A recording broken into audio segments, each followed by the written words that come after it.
been 3 months since the inception of the iPhone 10. I updated you at 1 month experience, and there's a couple more scratches, a couple more things I want to share with you with this device. And if it's still even worth your time here, seeing as there are going to be some new iPhones just in 6 to 8 months. So let's find out if it's still worth it. Let's go.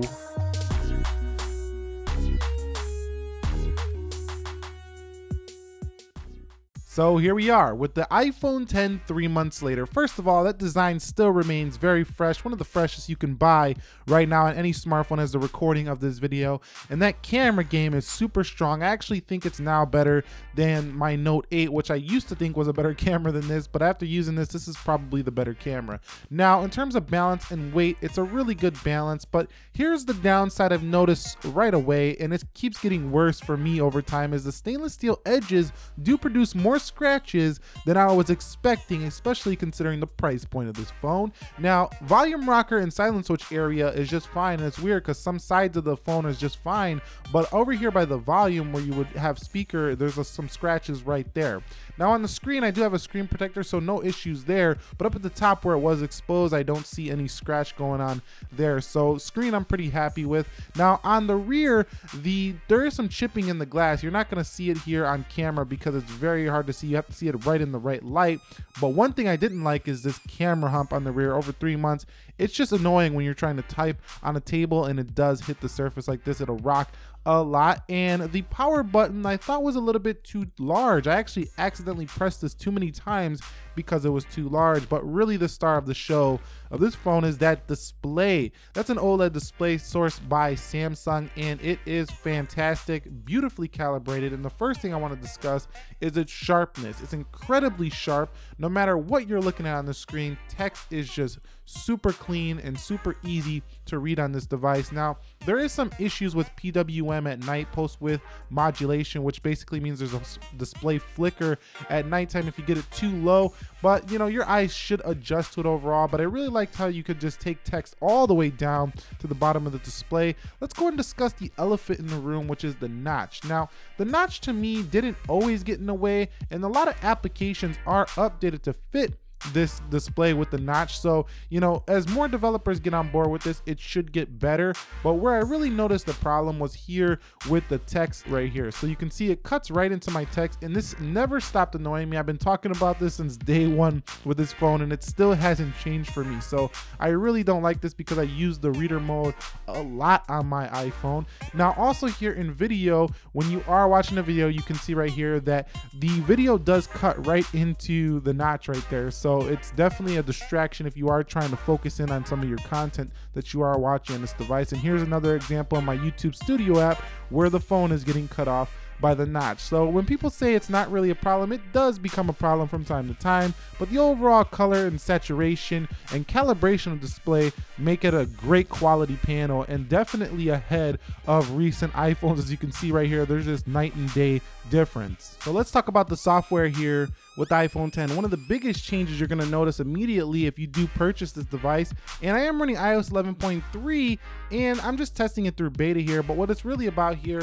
is the gestures. Now, yes, I definitely have gotten used to using these gestures, but I still don't find them as practical or functional as using the home button. It doesn't feel as fast in my experience. However, I did like from time to time how premium it felt to just swipe through the applications. It felt a lot like a trackpad on a MacBook or an iMac trackpad. So that was really nice.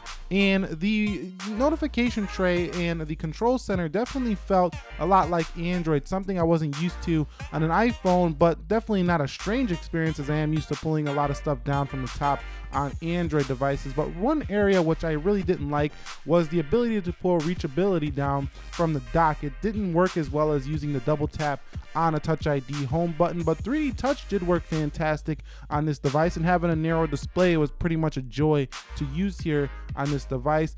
But you also get some new wallpapers here with the iPhone 10 that seems to not come on the other iPhones unless you download them from offline. And performance, I'm not going to discuss it too much because we all know it's blistering fast. Most phones are fast these days, and the iPhone 10 has really gotten better since iOS 11.2.5, so it's only going to improve from here. The camera, however, is one area that you really want to take note of if you are buying this device.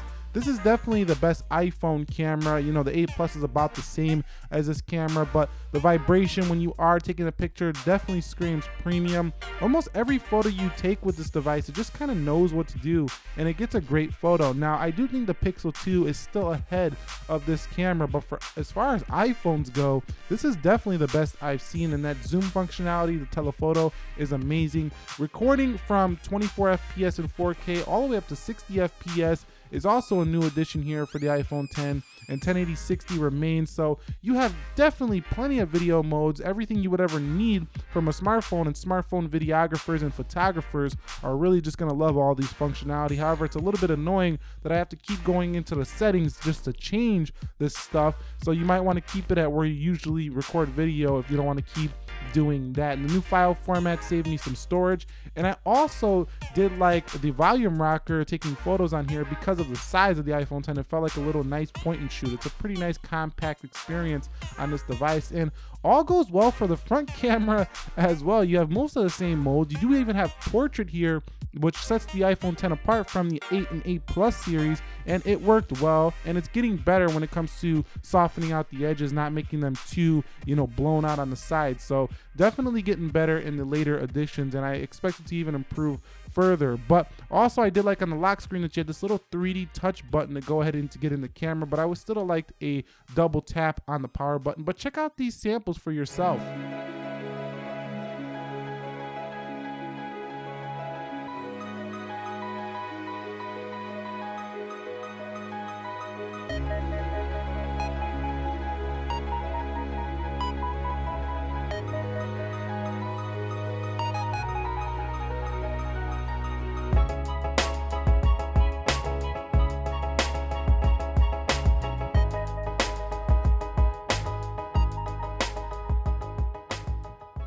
I'll share my battery life experience here with you for the past 3 months. Now, first of all, on 11.3, this battery health section is available, but it's not effective on the iPhone 10. So don't think that you're even going to use that for the iPhone 10. It's not going to need it here, as they're not going to be messing with the battery at all. But I didn't like that you always had to pull down the notification tray to get into the percentage. That was just some little thing that annoyed me using this device.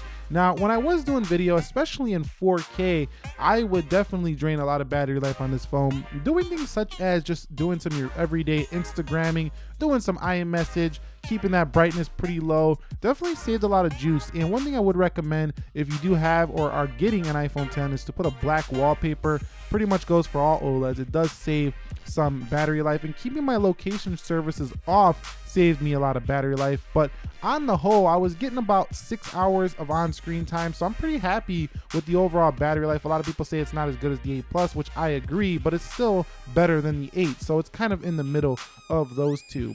But speaking about audio, you do have a speaker on the bottom right as well as up on the top here, and this is hands down the best audio experience I've seen on a phone all year. I think I've said that in the past, and I continue to feel this way. Whether you're listening to music, watching video, you still have to use a dongle to get into the headphones, but thankfully Bluetooth 5.0 is here, and it makes it easy to listen to music. Very fast connectivity here. So overall, I like the audio experience for the iPhone 10, and I think you will too. Now, in terms of portability, just take a look at this iPhone 10 next to the iPhone 8. There is really about the same size. There's just a slight little difference in terms of height. So really, I mean, is it portable enough? I would say so. It's a very ergonomic experience. It curves in the hand nicely, and it felt balanced. So I like that about this phone as well.